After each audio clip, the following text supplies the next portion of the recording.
మన swipe Wonderla toilet cleaning ను సులభంగా మార్చే powerful product ఎలిమ్ toilet cleaner.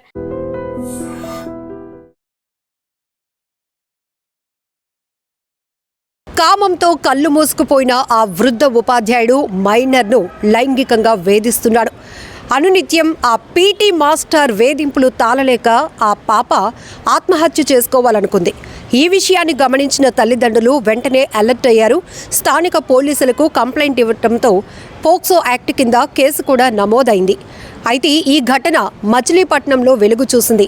మచిలీపట్నంలోని Ramji ఉన్నత పాఠశాలలో 1983 నుంచి 1995 వరకు ఇతగాడు పీటీ మాస్టర్గా పనిచేశాడు. ఈ వృద్ధ ఉపాధ్యాయుడి పేరు తిక్కిశెట్టి నట దేవేంద్రరావు అలియాస్ నటరాజ్.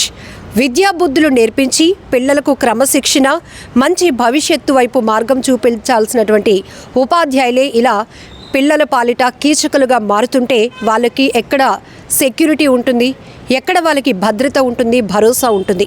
వాళ్ళు చదువుకోవాలనే కాన్సన్ట్రేషన్ అసలు ఉంటుందా? స్కూల్కి వెళ్ళిన తర్వాత కొంతమంది ఉపాధ్యాయులు ఇంత నీచంగా ప్రవర్తిస్తుంటే ఆ పిల్లలు తల్లిదండ్రులకు కూడా చెప్పుకోలేక తనువు చాలించటానికి కూడా సిద్ధపడుతున్నారు. అసలు మైనర్ అనేటప్పటికీ సూసైడ్ చేసుకోవాలనేటటువంటి ఆలోచనలోనికి వెళ్ళే ఆలోచన వస్తుందా అసలు? కానీ ఎంత వేధింపులు భరిస్తే గనక వాళ్ళు అటు చెప్పుకోలేక ఇటు స్కూల్లో ఎవరితో చెప్పుకోలేక మదన పడిపోతూ వాళ్ళలో వాళ్ళు నరక యాతన అనుభవిస్తూ ఆఖరికి చనిపోవడం బెటర్ టీచర్స్ చేతిలో, ఇలా మేము నలిగిపోయే కంట అనేటటువంటి ఆలోచనకు వచ్చేస్తున్నారు. అంటే మనం ఒకసారి ఆలోచించాలి. ఇక్కడ మచిలీపట్నంలో జరిగినటువంటి ఈ ఘటనే కాదు, చాలా ప్రాంతాల్లో చూస్తున్నాం. కొన్ని స్కూల్స్లో పీటీ మాస్టర్లు కావచ్చు, లేకపోతే ఏదైనా సబ్జెక్ట్ టీచ్ చేస్తున్నటువంటి టీచర్లు కూడా పిల్లలు అనేటప్పటికీ వాళ్ళ భవిష్యత్తు మన చేతిలో ఉంది, వాళ్ళ భవిష్యత్తు వాళ్ళకి మంచిగా పాఠాలు చెప్పి వాళ్ళని ఉన్నతులుగా తీర్చిదిద్దే బాధ్యత మనపై ఉందనే ఆలోచన మరిచి వారిపైన కన్నేస్తున్నారు. కామ కోరికలు తీర్చుకోవటానికి వాళ్ళని బలి చేస్తున్నారు. ఇక్కడ ఈయన వయసే మనకు అర్థమవుతోంది. వృద్ధ ఉపాధ్యాయుడు అంటే ఆయన 83 నుంచి కూడా టీచింగ్ ఫీల్డ్లో ఉన్నారు. అంటే ఏ వయసు ఉంటుందో ఆయన సర్వీసే 30 ఏళ్ళు పైన కనపడుతోంది.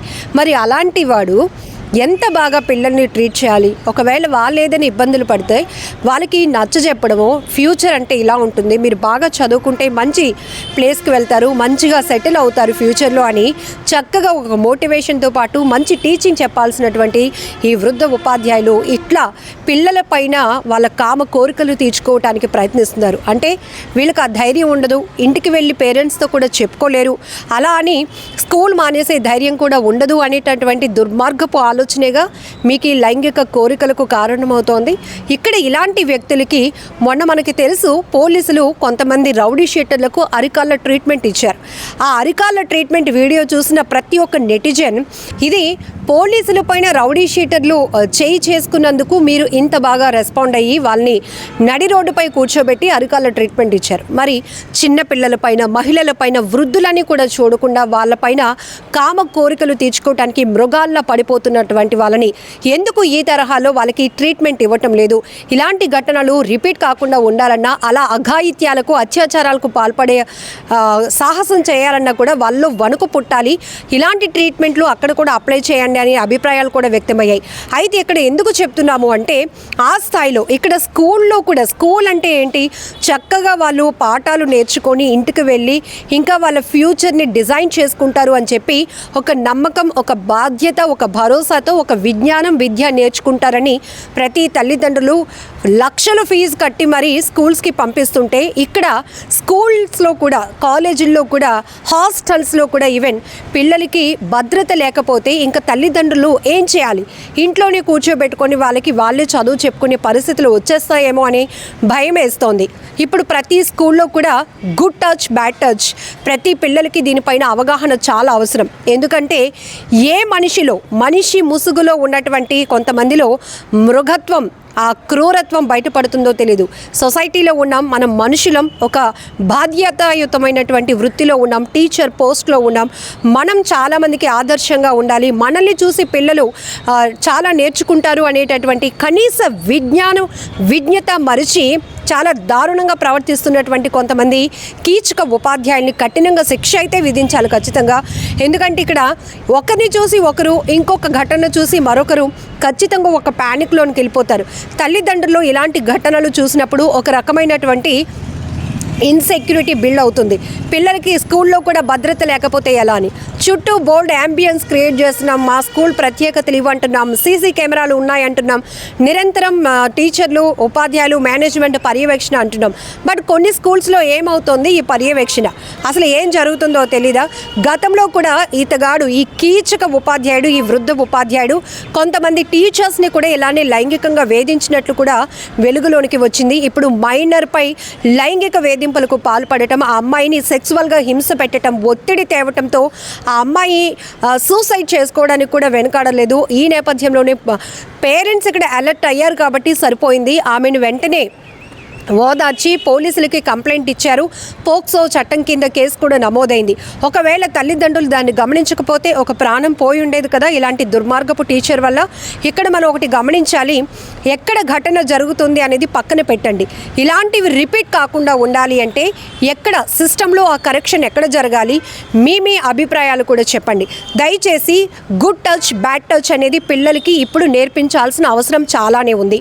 సోషల్ మీడియాలో మనం చూస్తున్నాం, ఇతర విదేశాల్లో అయితే స్కూల్స్ పిల్లలకి వాళ్ళు ఒక ప్రైమరీ స్కూల్ నుంచి కూడా గుడ్ టచ్, బ్యాడ్ టచ్, టీచర్స్తో మంచి ఎన్విరాన్మెంట్ వాళ్ళు మూవ్ అవటం కానీ, ఒక ఎమోషన్, ఒక బాండింగ్తో వెళ్ళటం, ఇవన్నీ అవేదో మనం కొన్ని వీడియోలు చూసి షేర్ చేయడం కాదు. ప్రతి స్కూల్లో ఈ తరహా టీచింగ్ మెథడ్ అప్లై అవ్వాలి.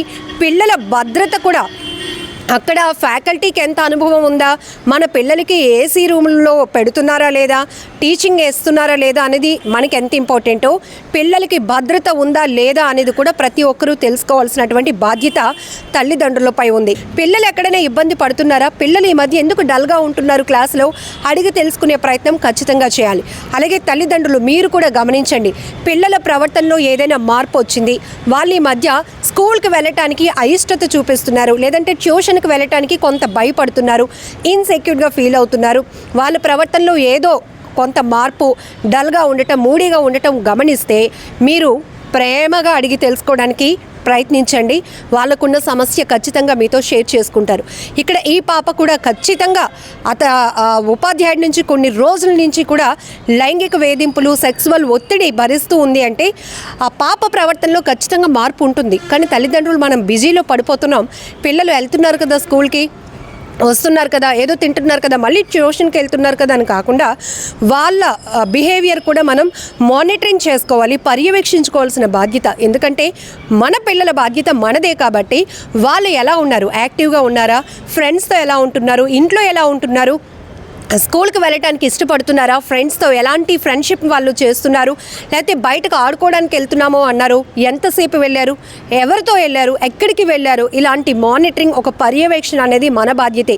పిల్లల కోసం మనం ఇంత పరుగులు పెట్టి జాబ్స్ చేస్తూ ఉన్నాం, మరి వాళ్ళనే మనం జాగ్రత్తగా చూసుకోకపోతే ఈ పరుగులు కానీ, లేకపోతే ఈ బిజీ షెడ్యూల్ కానీ ఎవరి కోసం? ఒకసారి గ్రౌండ్ రియాలిటీలో మాత్రం ఖచ్చితంగా మనం ఆలోచించాల్సిందే.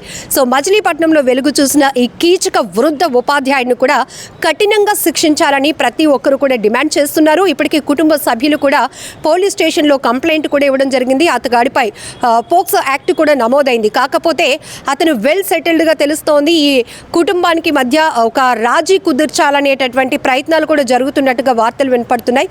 ఏది ఏమైనా అలాంటి విషయంలో మాత్రం పోలీసులు కూడా కఠినంగా వ్యవహరించాల్సిన అవసరం ఉంది. కానీ పసి పిల్లల నుంచి మహిళలు కావచ్చు, కాలేజ్ అమ్మాయిలు కావచ్చు, ప్రతి ఒక్కరికి భద్రత కల్పించాల్సినటువంటి అవసరం మాత్రం చాలా ఉంది. స్కూల్స్లో అది గర్లా లేకపోతే బాయ్ అని కాదు, మన పిల్లలు అంటే పిల్లలే, వాళ్ళకి భద్రత కల్పించాల్సినటువంటి బాధ్యత స్కూల్ యాజమాన్యాలపై ఉన్నాయి. అలాగే అదే స్థాయిలో ప్రశ్నించి మనకి కావాల్సినటువంటి ఎన్విరాన్మెంట్ని క్రియేట్ చేసుకోవాల్సిన బాధ్యత పేరెంట్స్పై కూడా ఉంది. సో ఈ తరహాగా మనం ముందుకు వెళ్తే కనుక ఖచ్చితంగా ఇలాంటి దుర్ఘటనలు ఎక్కడ కూడా పునరావృతం కాకుండా ఉంటాయి అనేటటువంటి అభిప్రాయం వ్యక్తమవుతోంది. మీరేమంటారో కూడా కామెంట్ చేయండి.